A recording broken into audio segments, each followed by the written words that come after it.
story of the ecological footprint and how it came to be a part of the planning department with the City of Calgary. We're both with the City of Calgary, the Land Use and Policy Planning Department. And I'm the analyst, so I don't speak planner extremely well, but I try really hard. I speak a little bit of Spanish and English too, so I try my best to stay away from the numbers spreadsheets too much. But this is Matt Rockley. So he is a planner with the City of Calgary. He's actually also an elected council member with the town, I guess, still of Okotoks, even though it has 25,000 people, which is a satellite community of the City of Calgary. So we're going to tell the story of how the ecological footprint came to be a measurement tool.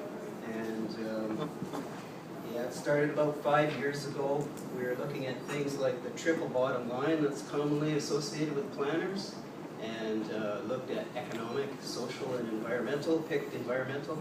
So that's what we're trying to measure here. It's a measure of sustainability. There's one quote that people might or might not be aware of, but you can't manage what you can't measure. So we're really trying to promote this as a measurement tool, and we're really trying to promote it as a tool that planners can use, urban planners. And yeah, so let's go into the story. The button pusher here, so yeah, UBC, William Race, the professor, 1990 more or less came up with the idea of the ecological footprint, and he is a professor in the planning department. So it's a planning-based measurement in its origin.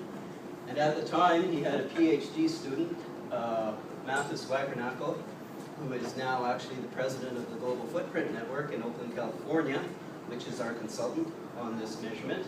And yeah, they published this book together, or somewhere in the last 5 years, early in the 5-year research part of this project, came upon this book, and this book looked pretty good for something that we could use as a sustainability measure. But yeah, got to get it down to a level. I should mention GIS, that's the primary tool. So it's a database with a spatial associated component, and that's what we work in, GIS, with the analysis for the purposes of planners and supporting what they're trying to do. Yeah, so UBC is right here in the Lower Mainland, and I actually met both of these gentlemen at a conference in Italy 3 years ago in 2010. It was a conference put together by Global Footprint Network.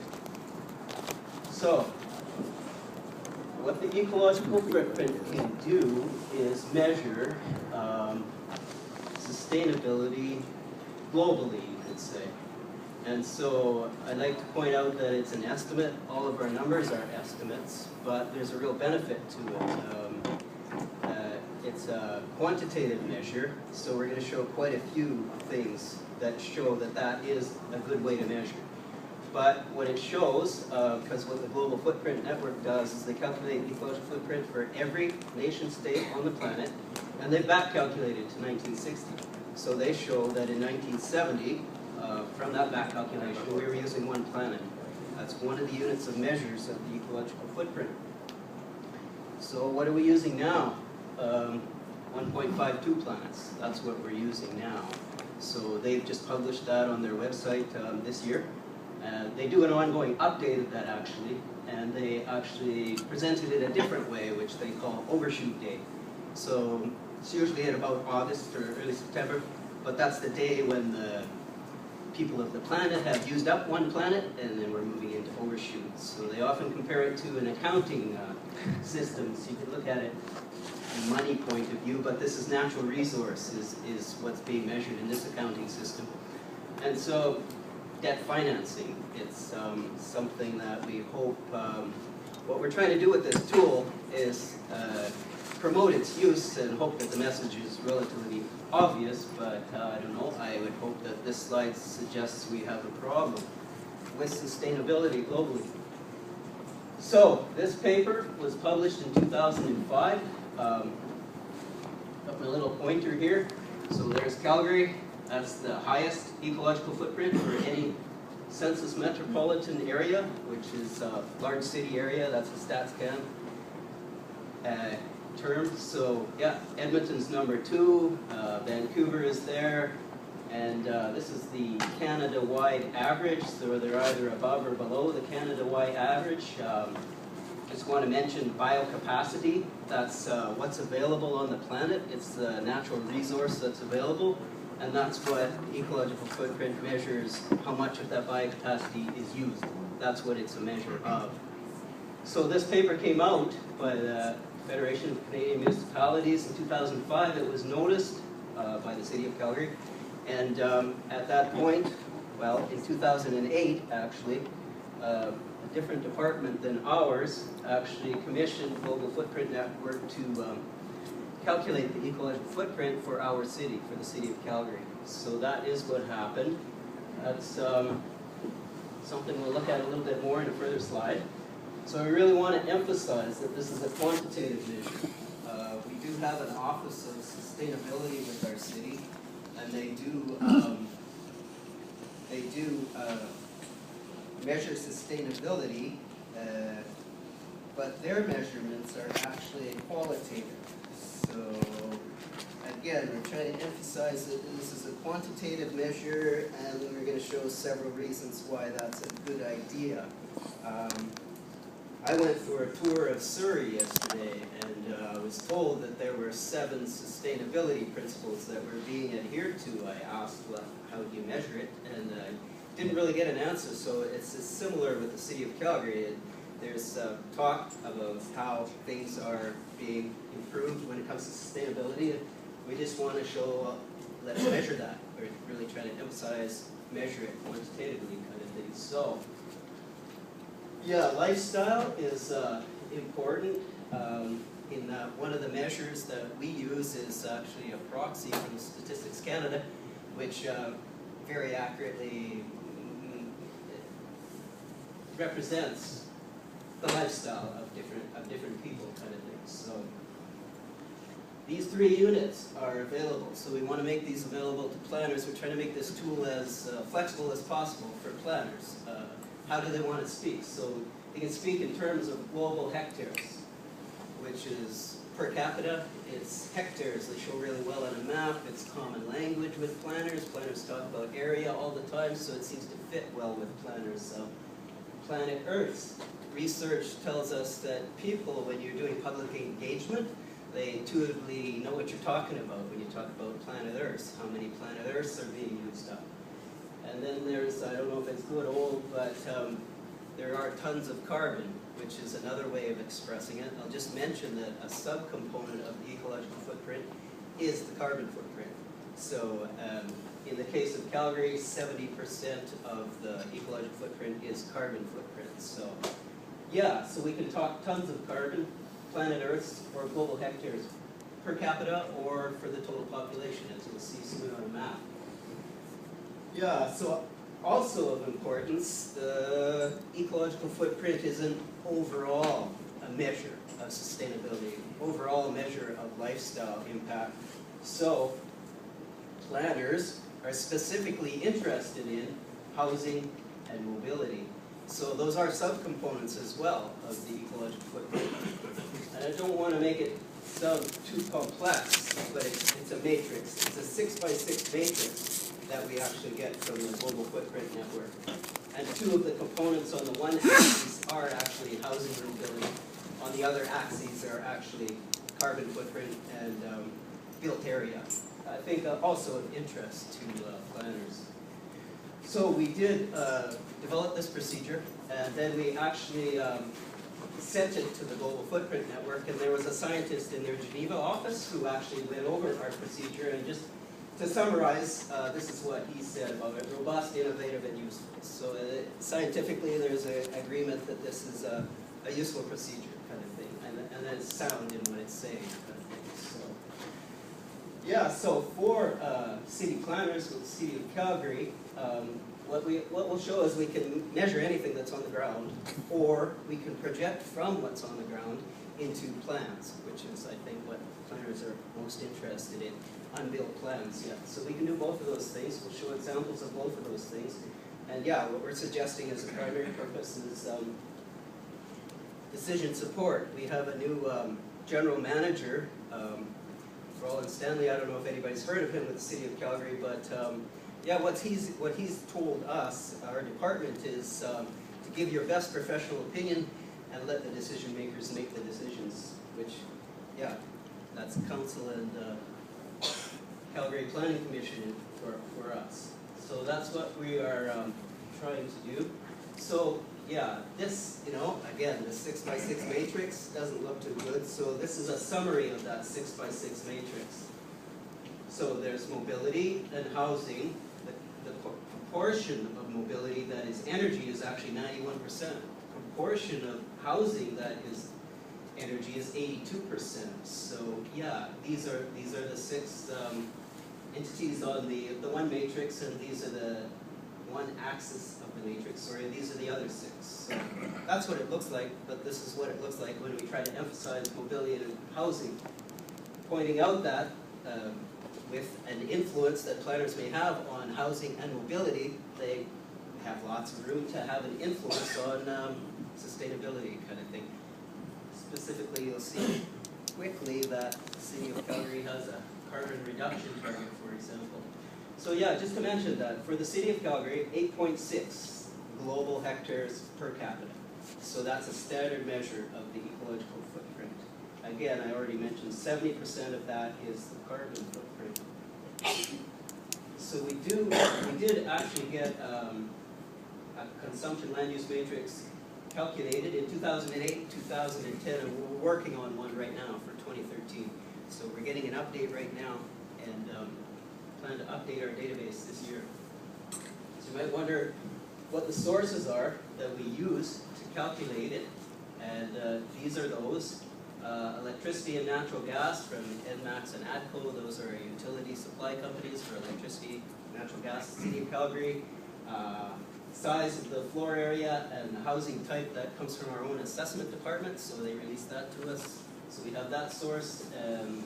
And residents per dwelling, we have, I guess it's not as common as I thought, but the City of Calgary has an annual civic census, and from that we can get people per household. I should mention, well, quickly you'll see that in the GIS, our geography that we're working with is postal code group. Some postal codes have only one house, so we had to group them, and we guarantee 10 residents per unit. So it's a group of postal codes if the postal code contains two people kind of thing. But that's our geography that we're working with. We analyze based on that, and there's about 17,000 postal code groups across the City of Calgary. It's about 1 million people. It's just over 1 million people in Calgary, so those are the numbers behind it. So yeah, we're trying to measure as accurately as we can housing and mobility. I'll go through mobility. For this question, it just got added to our civic census because a transportation engineer requested it. So we know mode of transportation to work, and we can get that at a postal code geography. Distance traveled to work, we get that through StatsCan. So it's it's at a dissemination area geography, so it's an extrapolation somewhat. Distance traveled to amenities, we calculate that, so it's good enough for the postal code. And then vehicle ownership, we get that from a place in Toronto, again at a dissemination area level, and we're trying right now to get it from our vehicle registries. We know the data exists with the province, they won't give it to us, so we're trying to get that to happen kind of thing. So there's a little bit of room for improvement, hope to make that happen for this data update for this year. We also plan to include the air travel, which is a smaller component of the footprint. But yeah, that's from that proxy from StatsCan that represents lifestyle. So we can approximate it from there. So yeah, these are the sources for housing and mobility. And then of course we're interested in the total footprint because various reasons, but we want to make comparisons. So what we do to calculate that is extrapolate from these two well-measured, we hope to say, sources, and extrapolate, we can calculate any other component of the ecological footprint. But what we're really interested in is the total and the carbon footprint for sure. So yeah, I've worked in GIS for quite a while. I really love maps, and I like to show what you could show on a map. So there's quite a few things I think you can show on this map. try and go through a few of them. So any number that you see, for example, 8.5, that's Calgary, and so that's global hectares per capita. And I just want to mention that that's 8.5 compared to the 8.6, which came from Global Footprint Network. It's an independent calculation, it's pretty close, and just want to emphasize that it's a pretty accurate measure. Yeah, that's Calgary's per capita times population gives you the total. So that great big circle is the ecological footprint for the entire city of Calgary. So you can show that on a map. You can show how much area it overlaps Edmonton, it overlaps Red Deer. You can show those kinds of things. We can make comparisons, and regionally you can see that there are places actually that have a higher footprint than Calgary, 9.9 for the MP of Rocky View. Thanks, Matt. My voice is going to change a bit now. So we can show things like that. We can show that Lethbridge is the lowest in the region.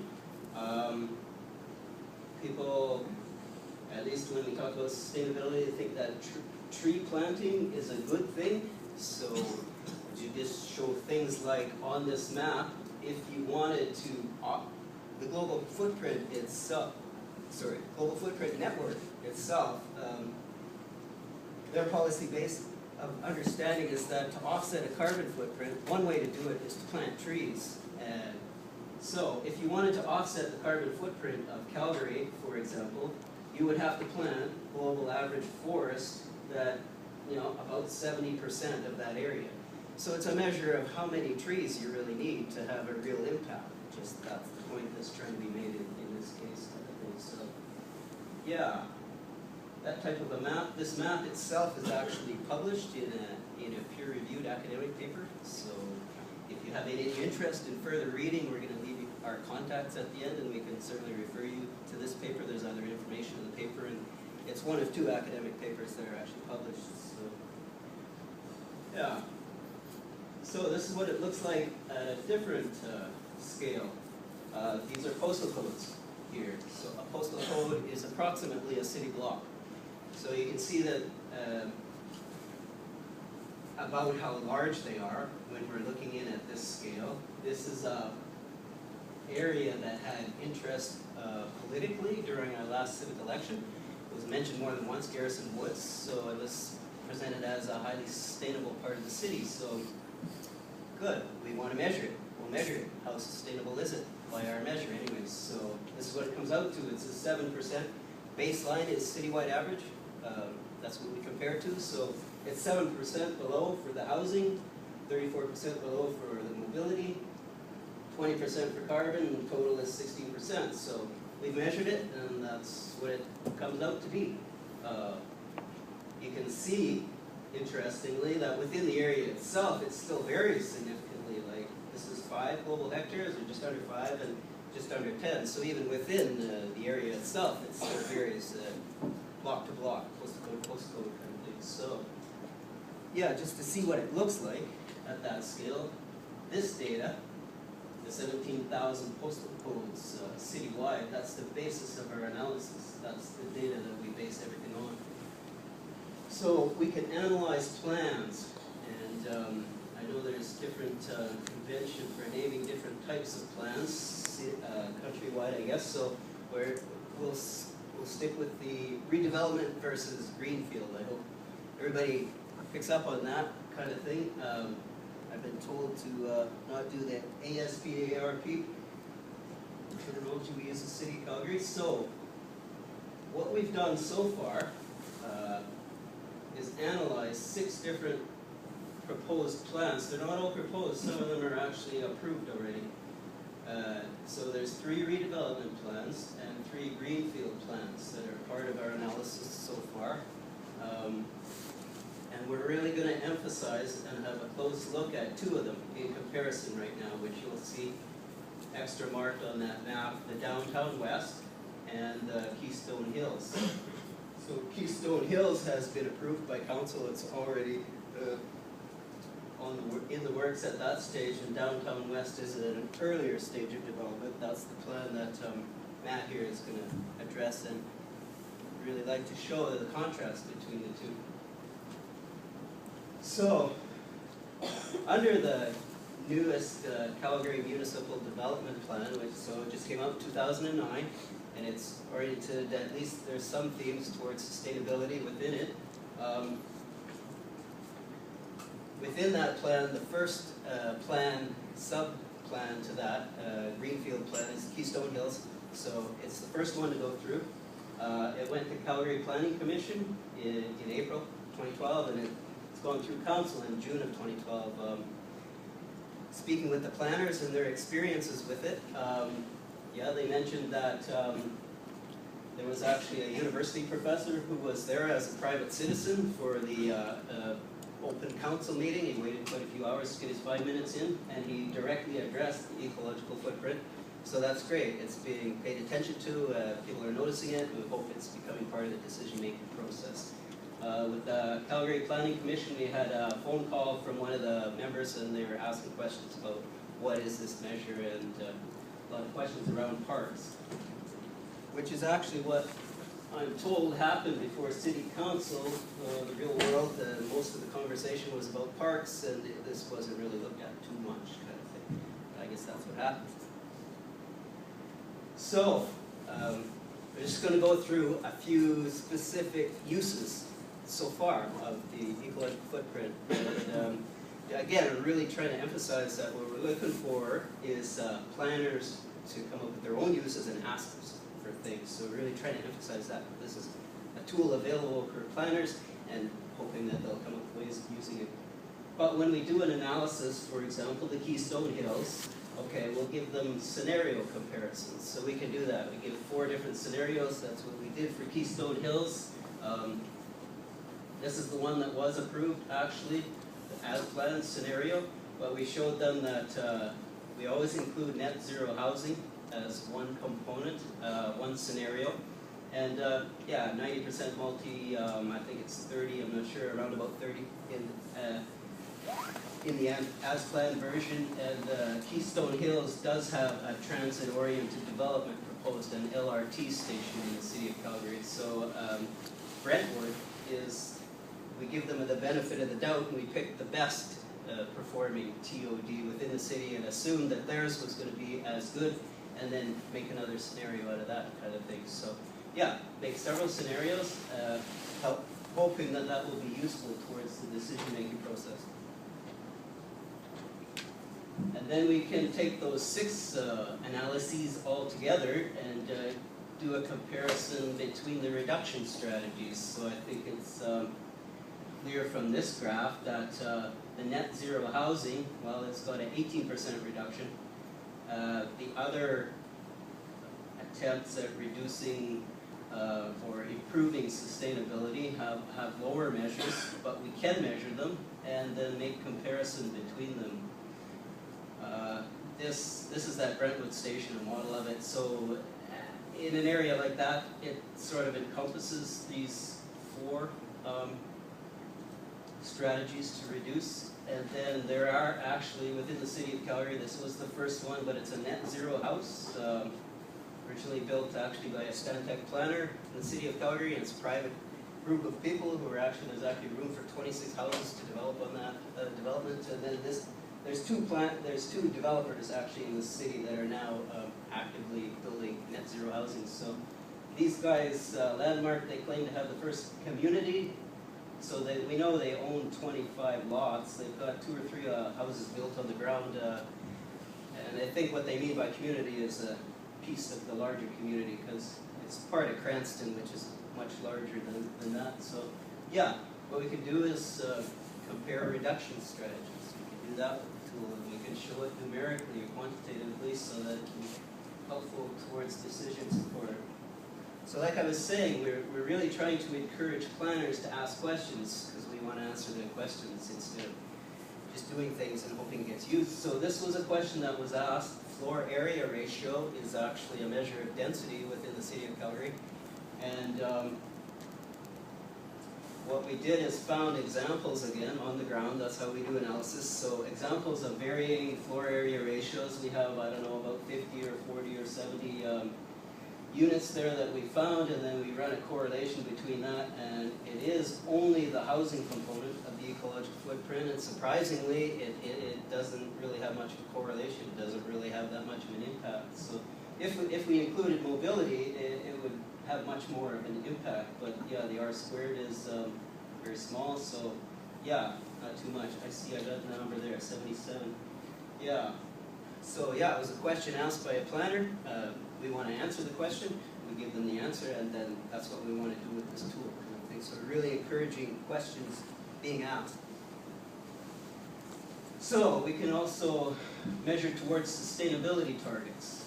So the City of Calgary has a council-approved carbon reduction target, which is pretty steep. 20% below 2005, 7 years from now, by 2020. When we calculate it with the projected population of the City of Calgary, 11.9 tons per capita. It's currently 21. So yeah, that's the target. We have a 2050 target of 80% below, and when we calculate that with the projected population, it's just over 2 tons per capita. So it's good that we can speak in terms of tons of carbon per capita, because everything about this, they speak in tons kind of thing, tons of carbon. So yeah, we can measure towards that. There was, associated with Imagine Calgary, there was actually a actual ecological footprint reduction target. Yeah, in that by 2036, it would match the Canadian national average. Calgary's quite a bit above. So yeah, I've been around this conference here now for a few days. I've heard more talk here than I'd ever do in Calgary about climate change. It seems to be a topic that is becoming more prevalent to me anyways, and yeah, if we want to talk about another type of a target, obviously if we have a carbon reduction target, there's a reason for it, and yeah, globally at least I've come upon another target, which is it's called the budget approach. We have room for 1 trillion tons of carbon in our global atmosphere to keep below the 2-degree warming, which is not a target, it's a danger line. We don't want to be going past that danger line from the research I've come upon anyways. So yeah, 2 degrees, well, yeah, it's a target kind of thing. Another one is 400 parts per million, which we just reached this year. It was introduced to a presentation I was at from one of the U of C professors from our planning department. Just a couple weeks ago, he started his talk with 400 parts per million. So yeah, another measure, but not specifically that we measure with this tool. So now, again, you know, the primary purpose is planners. So Matt Rockley here is going to speak about the experience and insights he's gained from using the ecological footprint itself. Thanks, Les. And as you've seen from the news, we've had catastrophic flooding in southern Alberta and Calgary. So I'm gonna jump out of the presentation slides just for a moment to show some helicopter footage of the flooding in Calgary, just to give everybody a bit of an idea of the level of disaster that we were faced with in Calgary. The main flooding started on June 20th, and I haven't even been back to my office since that time. They estimate that our building, the municipal building in downtown Calgary, we won't be back in our space until August 15th at the earliest. So 2 months just as an impact on our place of work gives an idea of that.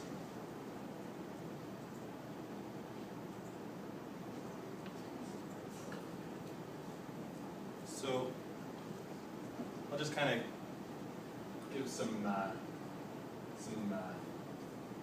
context to what we're looking at here. So this is the Bow River to the north here. This is Calgary's East Village area. This is a redevelopment area. That there is actually a construction site. That's an excavated parkade several stories deep. This is our building here, the Calgary Municipal Building. severely flooded. Railway tracks here. This is the Stampede grounds. We're moving further into the Stampede grounds here. The Saddle Dome.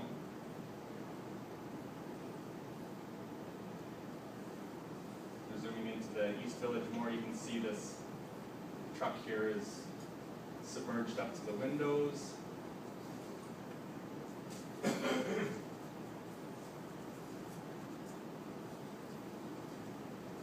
was really interesting because I've lived in southern Alberta my entire life, and a few floods in my memory, anyhow, were the floods in 1995, floods in 2005, and then the floods that we've just experienced.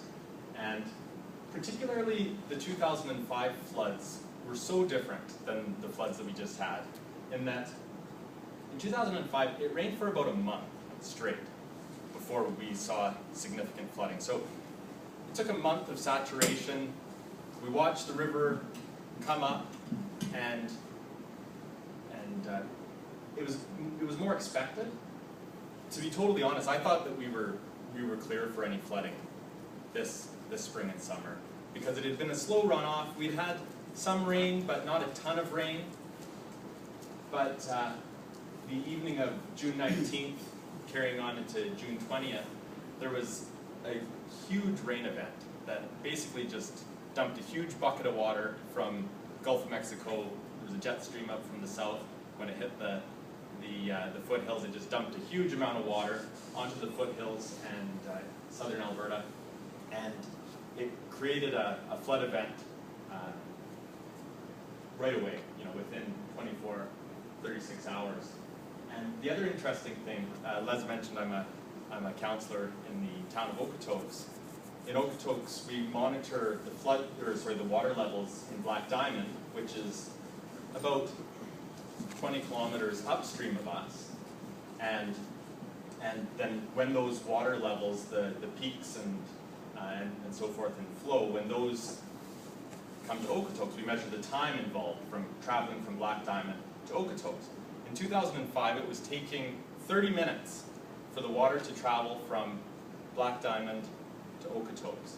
In this flood event, the water was traveling from Black Diamond to Okotoks in 17 minutes. So the water was moving twice as fast. I've been helping as much as I can with helping people clear out flooded properties. And I was, on July 1st, I was helping clear out a flooded basement in High River. And I was speaking with the homeowner there. And from the time that she first was advised by a neighbor that the river levels were coming up, her neighbor came over and said, "River levels are coming up, you might want to grab some things and go." She did that, she grabbed a few things. 10 minutes after he came to her door, 10 minutes, she swam out. 10 minutes, she swam out. So it's been just unbelievable. So I just wanted to give everybody a little bit of a picture of flooding that we saw in Calgary specifically. And now, the flooding has been reported on, of course, and I'm sure that you've all seen the news articles and the media attention on that. CBC News did an article, "Calgary Flood Spotlights City's Costly Failure to Plan for Climate Change." That was one of the headlines. Some quotes from that story. Climate change community is predicting that we'll be seeing a tremendous increase in these heavy and extreme rainfall events.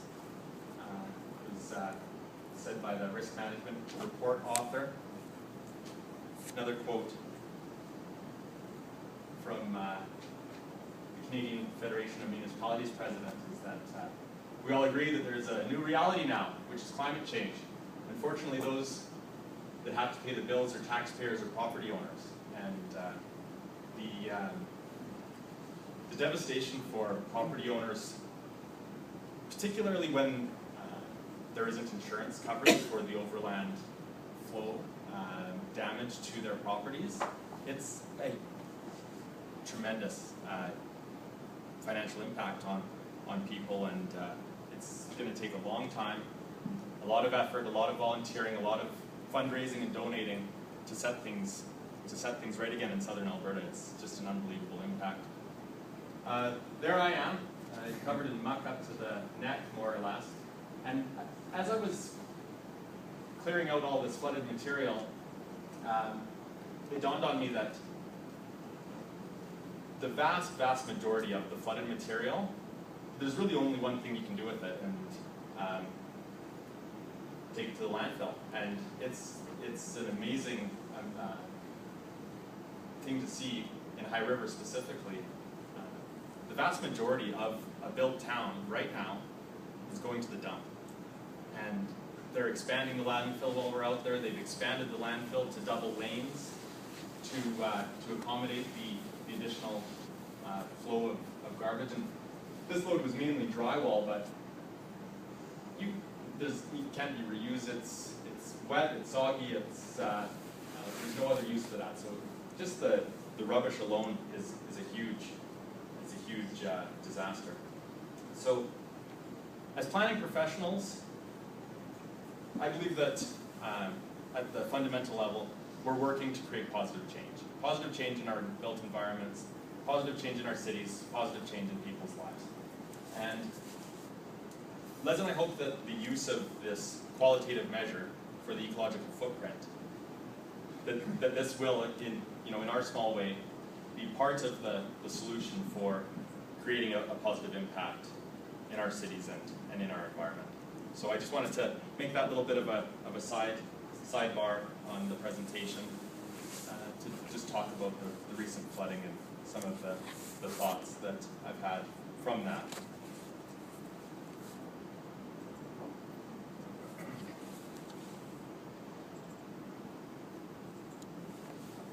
Now, more specifically, the plan that I'm working on currently is the Downtown West Area Redevelopment Plan. It's an area just to the east of Calgary's downtown central business district. It's an area with unbelievable locational attributes. It has the Bow River to the north. It has a large open space and public facilities area to the west. There's a Shaw Millennium Park. There's a huge BMX and skateboard park located here. The Centennial Planetarium that we're looking for a new use for. The Mowata Armory, a beautiful old brick building. We have a LRT stop, a new LRT stop here. And essentially, well, two columns of blocks of redevelopment area, and then redevelopment area along the CP rail tracks. There's a large residential community called the Beltline to the south. And interestingly, the footage we saw from the helicopter was more of the east side of Calgary's downtown. The downtown west area didn't receive much flooding in the Calgary floods, thankfully. So that was really great that not the entire downtown area was affected. So we're very fortunate that this area didn't have major impacts. So this is another view of the Downtown West Area Redevelopment Plan area. This is that large public open space area. If you've been to Calgary, or if you're planning to go to Calgary, I recommend taking a look at the Centennial Planetarium. It's a great example of brutalist architecture. It was built in 1967. The federal Mowata Armory here. This is the skateboard park and green space. There's lots of festivals and everything that happen there. You can see that there's been quite a significant amount of high-density residential redevelopment in the Downtown West area. The original development of this area in Calgary was single-family homes originally, and so It's an area that has seen some redevelopment. It's been in a state of redevelopment and transition for at least the last couple of decades. And there's still so much more redevelopment opportunity, which is best shown with this map. Les and I worked together on putting this together just to kind of give an idea in terms of where the redevelopment opportunities lie in this area. So the green areas, those are the relatively new high-rise development, residential buildings that likely won't be redeveloped for quite a long time. There's a lot of value there and they're relatively new. The purple areas are areas that we've identified as redevelopment opportunities. Parking lots, underdeveloped sites, old car dealerships, things like that. This is an old car dealership here that, well, it's an old car dealership site that isn't being used anymore.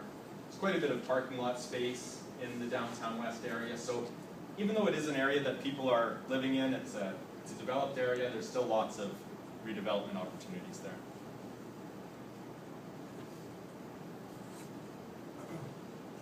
So in using the planet Earth's unit of measure of the ecological footprint analysis, the City of Calgary is currently utilizing or using 4.83 Earths. So what that means is if everybody in the whole world was creating the same ecological footprint as in the City of Calgary, we would be using the environmental capital, the natural resources of the equivalent of 4.83 Earths.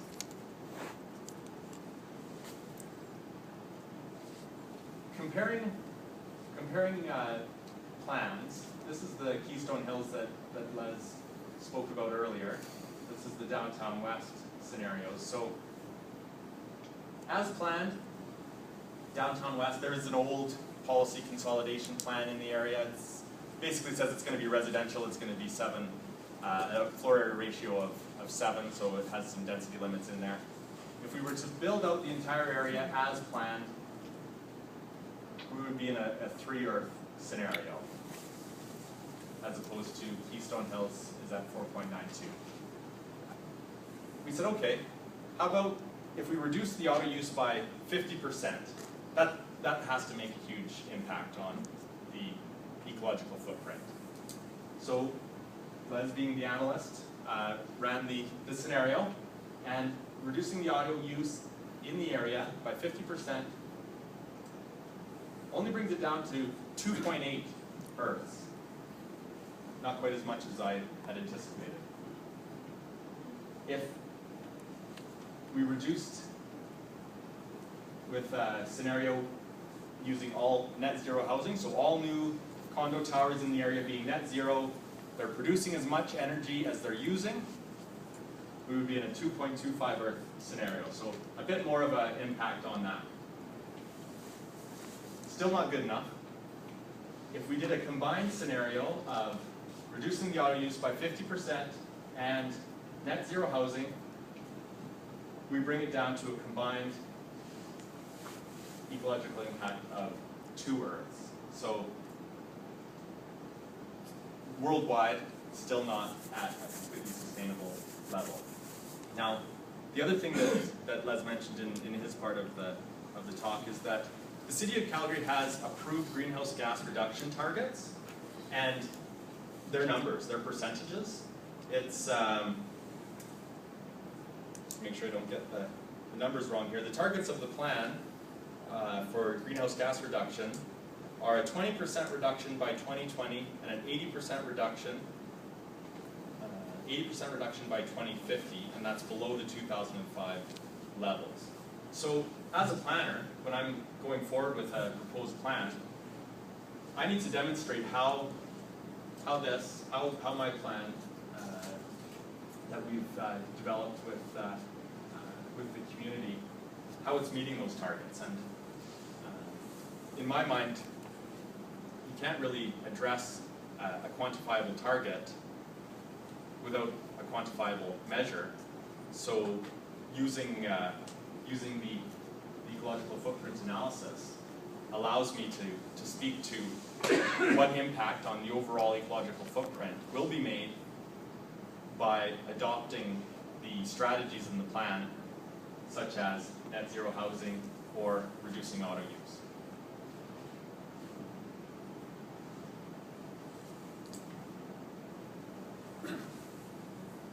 So we have a map here about some projected populations. I'll speak a bit about it first, and then Les has some more to say about it afterwards. But just to clarify, this yes. is exclusive of industrial outputs.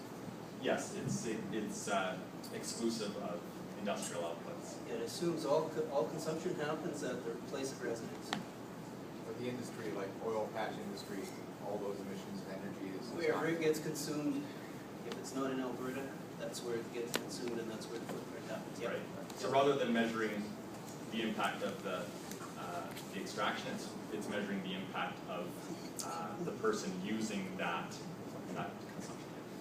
So just to give an idea in terms of projected populations for these different plan areas, some of the greenfield plans are quite large, so we're looking at 60,000 plus projected population.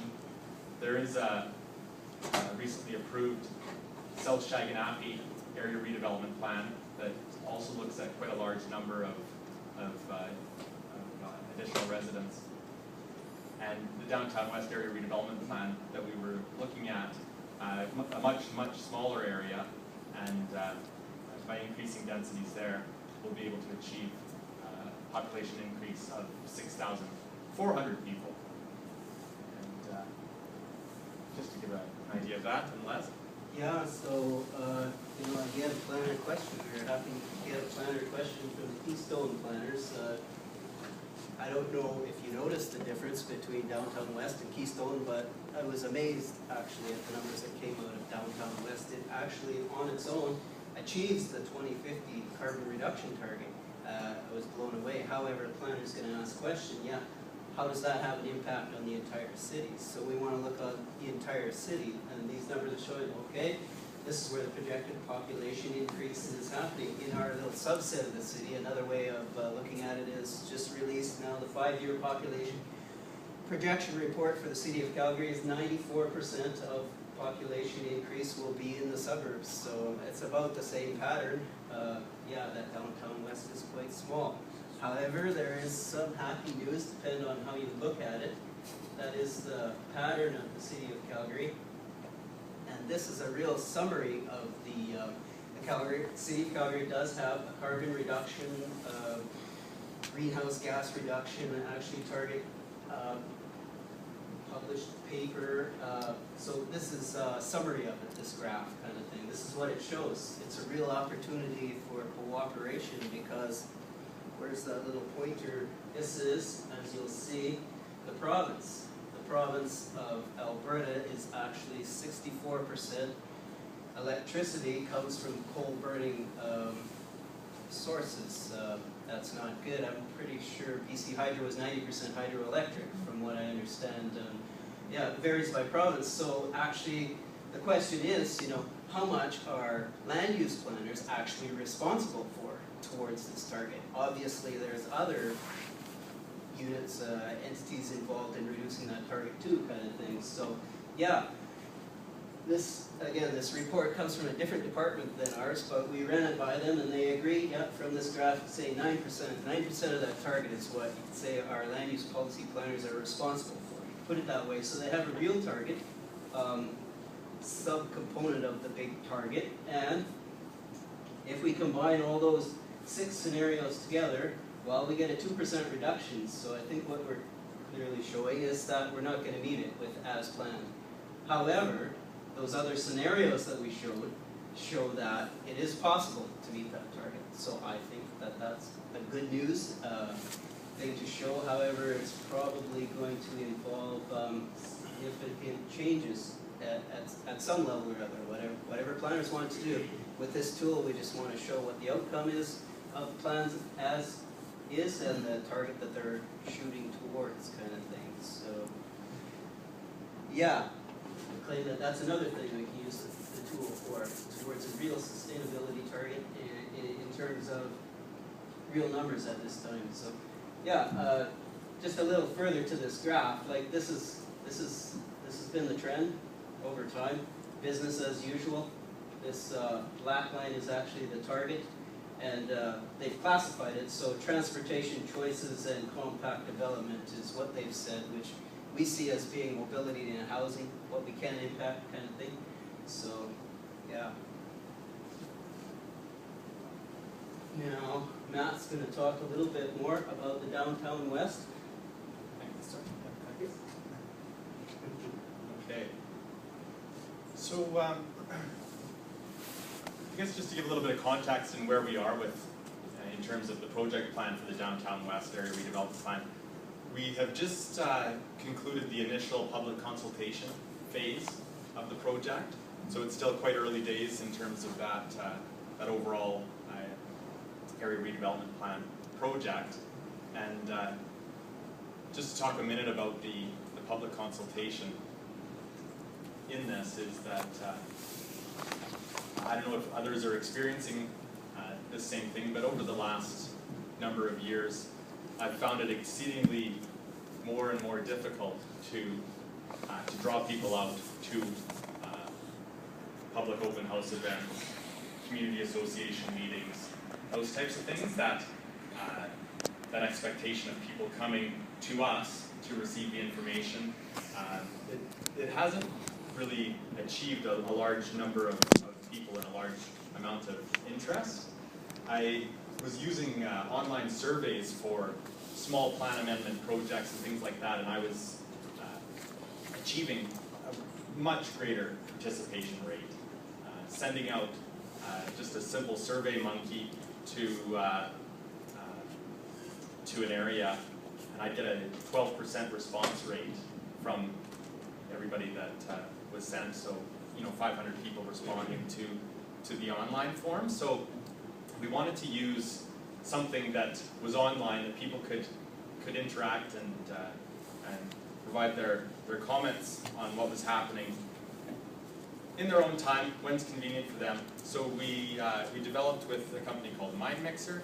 We developed a online community engagement website, and it was extremely popular. We have currently 1,200 active participants on the website, and the current population of the downtown west area is only 2,400 people. So lots of great ideas, and really great quality ideas, because it gives people the time to think and articulate in words and maps and photos what they're doing. So I just wanted to mention that to everybody, the planners and communicators and public engagement people in the room, that from my experience, the online community engagement is really becoming more and more popular, and as I'm sure that you've also experienced.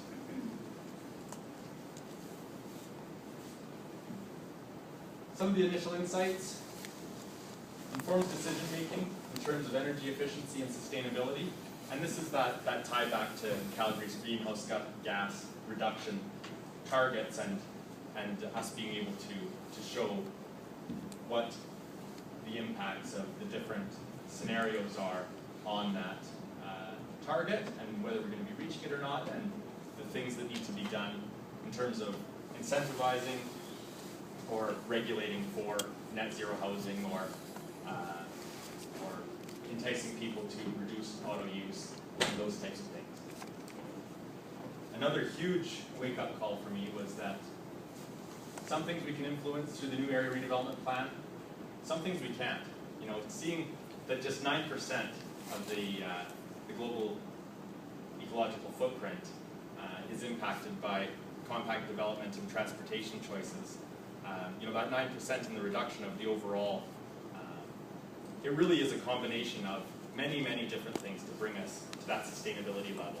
It's electricity grid source, it's transportation and compact development. It's many things, and some things just can't be addressed, even though we would like to in the long-range plan for the area.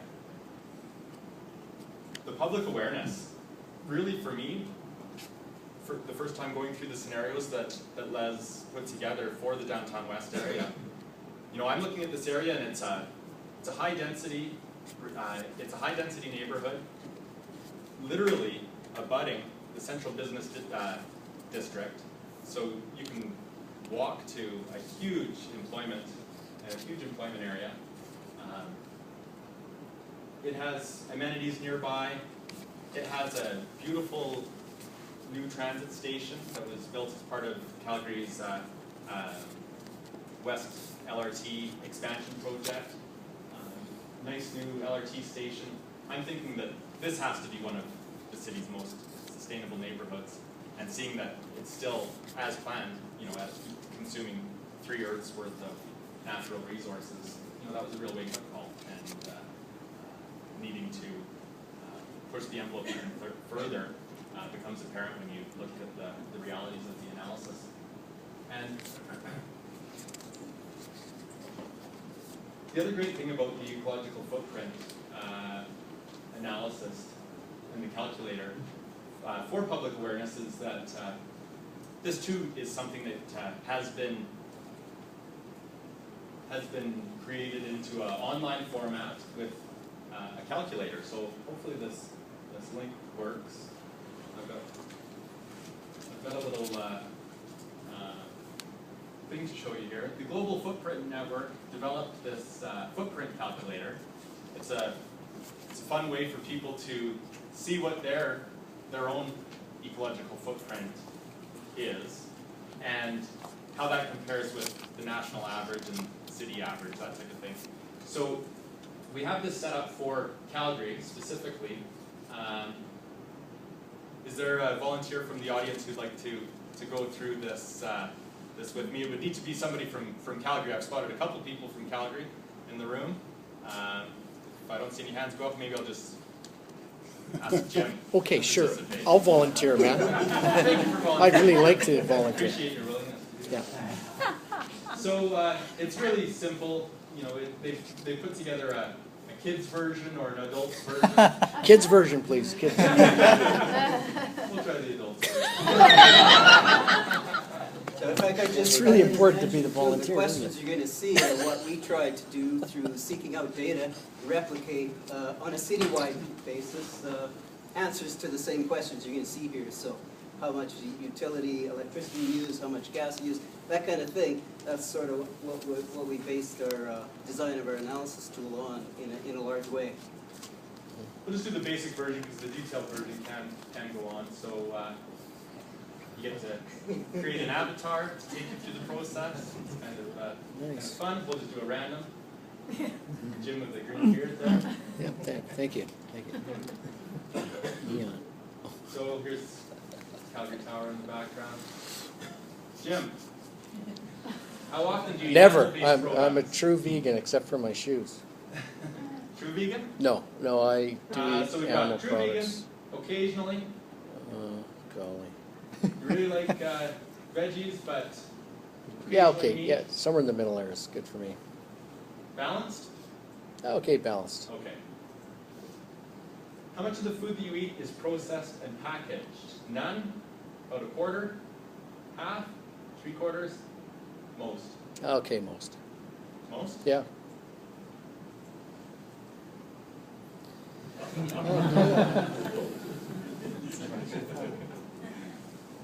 What's your average monthly expenditure on household consumer items?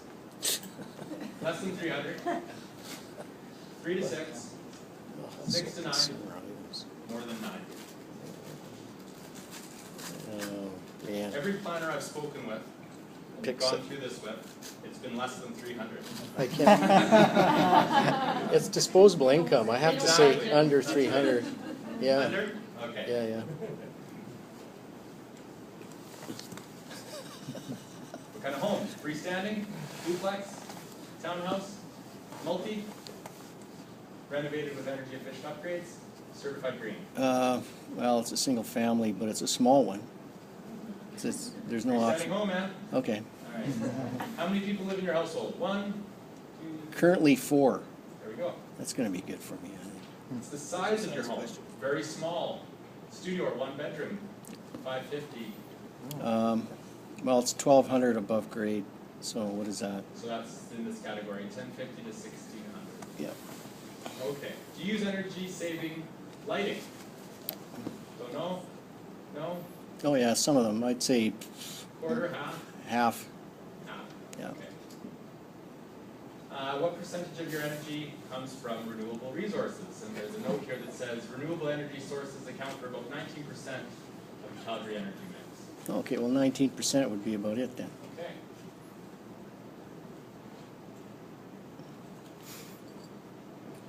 What do you typically spend on electricity in a month? 85, 85. Right in there. Oh, but 85, yeah, somewhere in there. Natural gas? 35, 85. Yeah, 50. whoa, back up. Yeah, right in there. Okay.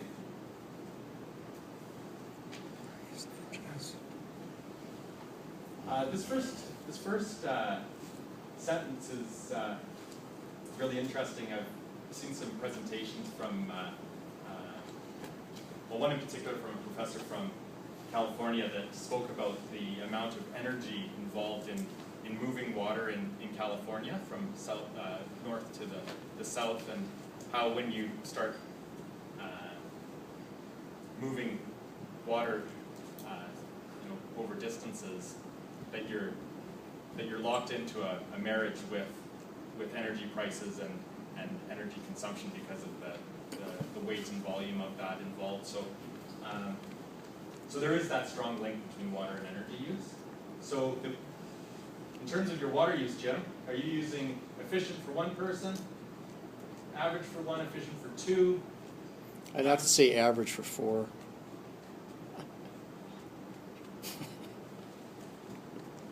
Average to above average for 3 to 5, or 4 to 5? Yeah, well, efficient for 5. I don't know. Okay. Yeah. How far do you travel by car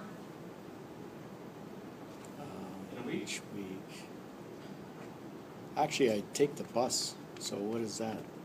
Is that Ever ride in a car 1 to 80? Yeah, 1 to 80. Gas mileage of your car, is it a large truck, full-size car, mid-size sedan, compact car? It's compact. Yeah. How often do you drive with somebody else?